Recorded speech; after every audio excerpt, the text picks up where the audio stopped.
Economic History of India, Public Debt Session 2. In continuation with our earlier session, Public Debt, we are going to move further. Ownership of the debt. सार्वजनिक ऋण का स्वामित्व यानी सार्वजनिक ऋण की संरचना। भारत में सार्वजनिक ऋण या तो रुपए के रूप में था जो कि भारत से ही लिया जाता था या स्टर्लिंग के रूप में जो कि इंग्लैंड से लिया जाता था।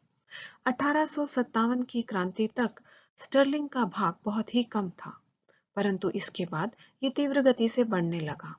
1850 में सार्वजनिक ऋण का कुल ऋण में स्टर्लिंग का भाग तकरीबन 4 करोड़ था। 1860 में ये 28.4 करोड़ पहुंच गया। 1880 में ये बढ़कर 71.4 करोड़ हुआ।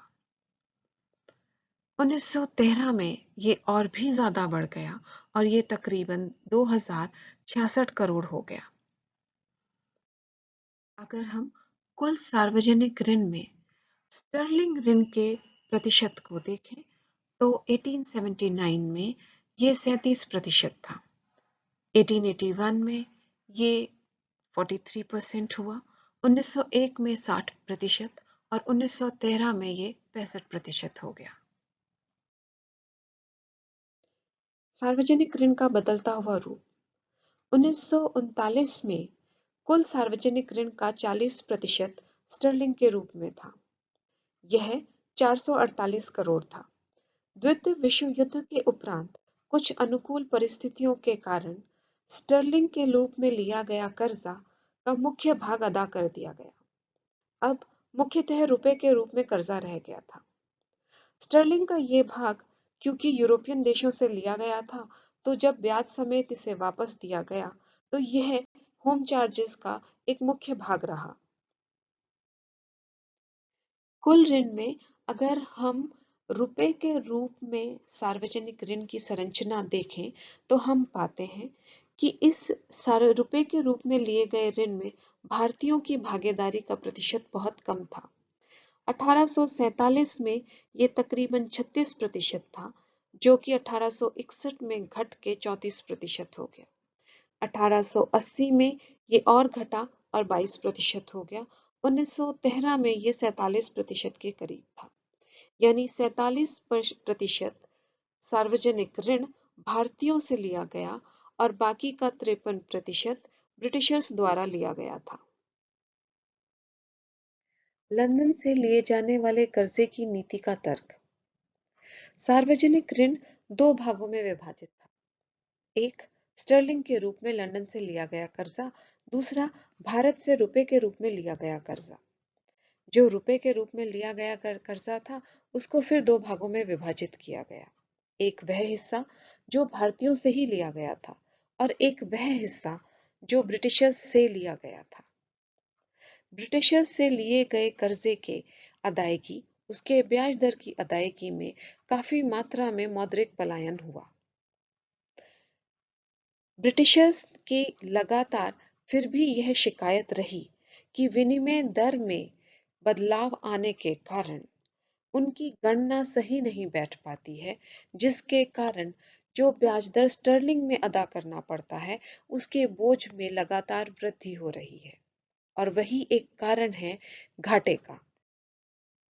वहीं दूसरी तरफ ब्रिटिशर्स लगातार इस स्टर्लिंग अदायगी को बढ़ाते रहे, एक इंग्लैंड से लगातार कर्जे लेने की प्रक्रिया से। इंग्लैंड से कर्जा लेने के पीछे जो तर्क दिया गया वह यह था कि इंग्लैंड में ब्याज दर कम है और वहां से सस्ते में पैसा उठाया जा सकता है। दूसरा, भारत का वित्त बाजार इतना छोटा है कि वो सरकार की जरूरतों को पूरा नहीं कर सकता, उसके लिए पर्याप्त नहीं है।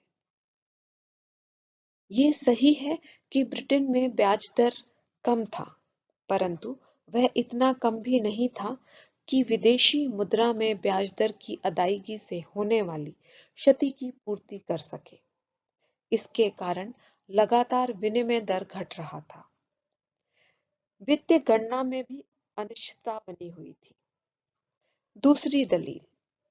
दूसरी दलील ये थी कि भारत का वित्त बाजार इतना छोटा है कि वहां से पैसा पर्याप्त नहीं है सरकार के कार्य के लिए।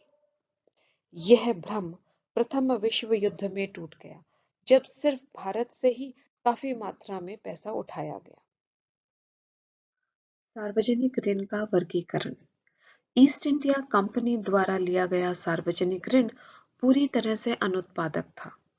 उसका इस्तेमाल साम्राज्यवाद के फैलाव के लिए, राज्य हरण के लिए, सीमाओं को बढ़ाने के लिए किए गए युद्धों पर खर्च किया गया। 1867 में जब सार्वजनिक कार्य बढ़ा, रेलवे और सिंचाई की सुविधाओं पे काम बढ़ने लगा, तो अनुत्पादक कर्जा कम हुआ और उत्पादक कर्जे में वृद्धि आई। 1875 से वर्गीकरण प्रारंभ हुआ, पर यह उत्पादक कर्जे में वृद्धि वास्तविक नहीं थी। जितना भी अतिरिक्त वित्त था, उसे पूंजीगत व्यय के रूप में दिखाया जाने लगा। पूंजीगत व्यय यानी कैपिटल एक्सपेंडिचर उत्पादक कार्य के ऊपर, प्रोडक्टिव वर्क्स के ऊपर। इस तरीके से जितना भी अतिरिक्त सरप्लस रेवेन्यू आता गया, उसे पब्लिक वर्क में दिखाया जाने लगा। यह वो पैसा जो अन्यथा सरकार उधार लेती। यह जो सरप्लस रेवेन्यू था, ये पब्लिक वर्क के ऊपर किए गए कर्जे के रूप में दिखाया जाने लगा, और यह कर्जा अनुत्पादक कर्जे से हटा दिया गया। या इसको यूं कहें कि अनुत्पादक कर्जे से हटाकर यह उत्पादक कर्जे के श्रेणी में डाल दिया गया। यह तथ्य इस बात से प्रमाणित होता है कि उत्पादक कर्जे में जो वृद्धि थी, वो 20.4 करोड़ 1875 में आई, जो कि बढ़कर 415 करोड़ 1950 में हो गई।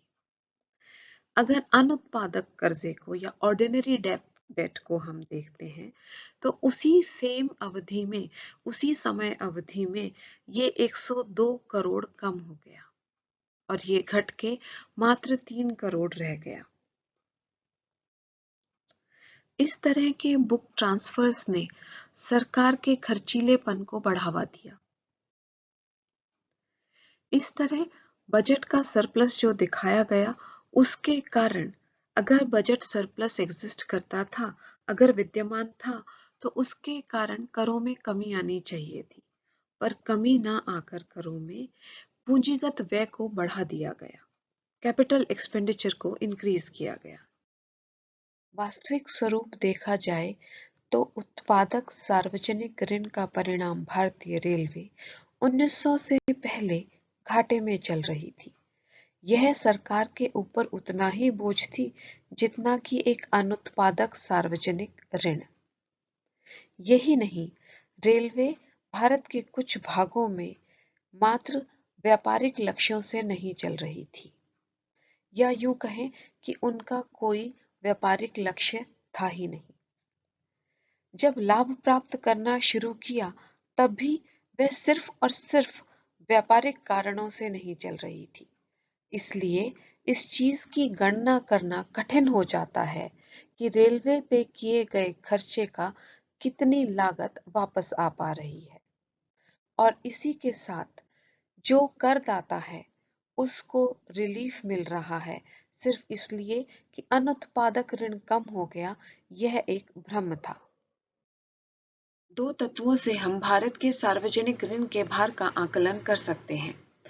दादा भाई नौरोजी के शब्दों में ऋण का मुख्य भाग राजनीतिक चरित्र का था, अनुपयोगी, गैर जरूरी और अनुत्पादक। इसका इस्तेमाल सिर्फ साम्राज्य के विस्तार के लिए किया गया था। इसी कारण भारत के राजस्व पर ऋण और उसके ब्याज का भार बढ़ता चला गया। रेलवे और सिंचाई की सुविधाओं के लिए गए ऋण और उसके ब्याज को दादा भाई नौरोजी धन निष्कासन या आर्थिक निकास नहीं मानते। उनके अनुसार यह एक इस तरह का खर्चा है जो कोई भी विकासशील देश अपने आर्थिक विकास के प्रथम चरण में करता ही है। 1948-49 के ब्रेस प्राइसेस पर वास्तविक गणना करें तो सार्वजनिक ऋण का कुल भार 1872 में ₹38.46 हो गया था, जो 1938-47 में बढ़कर 110.28% हो गया। ये तकरीबन 286% बढ़ोतरी थी।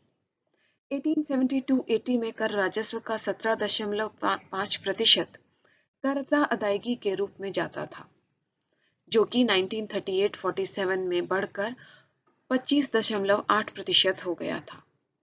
इसमें से अधिकांश ऋण अनुत्पादक था और विदेशियों के हाथ में था, और इसका भार वृद्धि अब साफ साफ प्रकट हो रही थी। के.एन. रेड्डी के शब्दों में 1937 तक भारत की राष्ट्रीय आय का 1% कर अदायगी के रूप में भारत से बाहर जाता था। ऋण प्रबंधन।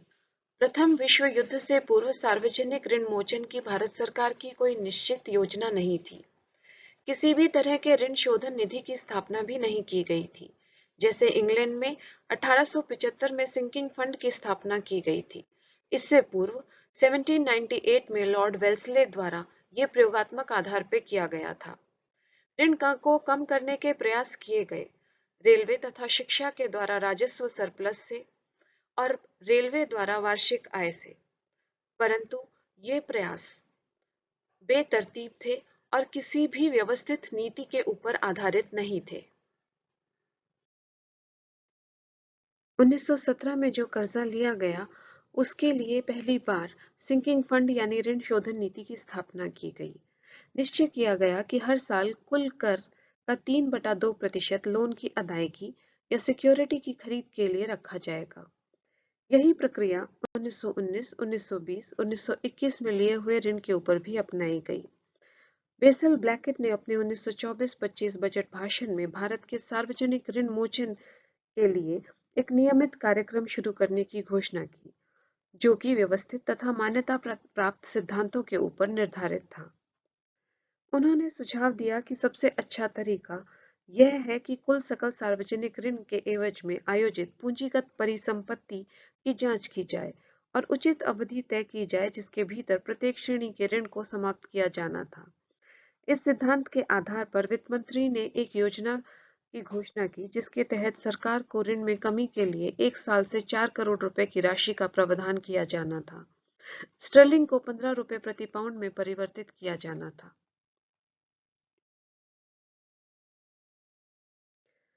इस योजना को 1929-30 के अंत तक 5 वर्षों के लिए एक प्रयोगात्मक उपाय के रूप में अपनाया गया था, जब इसे आगे बढ़ाया गया था और अपरिवर्तित रूप से रखा गया था, सिवाय इसके कि 1930-31 से पाउंड को 13.33 की नई दर में बदल दिया गया था।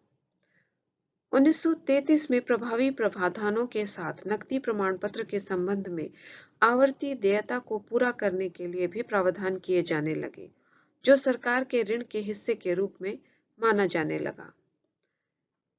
सिंकिंग फंड की इस नीति ने कुल ऋण को कम नहीं किया, क्योंकि नए पूंजीगत व्यय काफी आ चुके थे, लेकिन इसके अनुत्पादक हिस्से को जरूर कम कर दिया। भारतीय मुद्रा बाजार के बेहतर दोहन और आंशिक रूप से प्रत्यावर्तन के एक निश्चित कार्यक्रम के कारण स्टर्लिंग ऋण आंशिक रूप से कम हो गया। द्वितीय विश्व युद्ध के आरंभ से ही भारी मात्रा में स्टर्लिंग की प्राप्तियां हुई, कारण व्यापार शेष का अनुकूल होना, लंदन द्वारा माल की तथा युद्ध सामग्री की खरीद और लंदन में चांदी की बिक्री ने इसमें काफी योगदान दिया। इन स्टर्लिंग संसाधनों का उपयोग खरीद के लिए किया गया था। खुले बाजार में गैर परिवर्तनीय स्टर्लिंग प्रतिभूतियों को रद्द कर दिया गया था और जिन्हें रुपए के ऋण द्वारा बदल दिया गया था। 1940 स्टर्लिंग ऋण के धारकों को रुपए में ऋण में अपनी होल्डिंग को परिवर्तित करने के लिए विकल्प दिया गया था। इस प्रकार स्टर्लिंग ऋण का तकरीबन 28.5 मिलियन पाउंड परिवर्तित किया गया। ब्रिटिश सरकार के सहयोग से तकरीबन 90 मिलियन पाउंड का अनिवार्य रूप से प्रत्यावर्तित किया गया। यहाँ पर जितने भी स्टर्लिंग के स्टॉक होल्डर्स थे, उसके लिए सरकार ने, जो यूके में रह रहे थे, उन्हें ब्रिटिश सरकार को बेचने के लिए कहा गया, ताकि यह भारत सरकार बाजार मूल्य के ऊपर खरीद सके। वहीं भारत सरकार ने अपनी तरफ से जितने भी भारतीय स्टर्लिंग स्टॉक होल्डर्स थे, उनको अपने स्टॉक्स को केंद्रीय बैंक को बेचने के लिए कहा गया। परिणाम स्वरूप कुछ वर्षों के भीतर लगभग 100 वर्षों की अवधि में किए गए स्टर्लिंग ऋण के लगभग 450 करोड़ रुपए पूरी तरह से हटकर भारतीय रुपए में कन्वर्ट हो गए। अब जो रह गया था वो बेसिकली मेनली रुपए का ऋण रह गया था। बाहरी स्टर्लिंग ऋण को आंतरिक रुपए के ऋण में परिवर्तित करके भारत ने भारत के बाहर पूर्व स्टर्लिंग धारकों के ब्याज भुगतान से धन निष्कासित में बचत करी। साथ ही रुपए की कम दर के कारण सरकार ने ब्याज में भी काफी बचत की। रिजर्व बैंक को पहले की तुलना में कुछ हद तक भारी संपत्ति रखने में सक्षम बनाने से आर्थिक रूप से भारत की स्थिति काफी मजबूत हो गई थी। रुपए प्रतिभूतियों में स्टर्लिंग स्टॉक के रूपांतरण ने भारत में गिल्टधार प्रतिभूतियों के लिए बाजार को व्यापक बना दिया। हालांकि सबसे बड़ा लाभ यह था कि इसने भारत और इंग्लैंड के बीच अधिक वित्तीय समानता पैदा की और यह इस देश के लिए एक स्वस्थ मौद्रिक स्थिति के लिए बना। So dear students, this was Sarvajanik Rin or public debt under British rule. Here are few books which you can read on this similar topic, that is Inglorious Empire by Shashi Tharoor, The Economic History of India by Romesh Dutt, and by James Tabloy, this India under British Rule, Poverty and British Rule in India by Dadabhai Naoroji, and An Era of Darkness, again by Shashi Tharoor. So there are few interesting books if you want to read further. So meet you next time. Take care.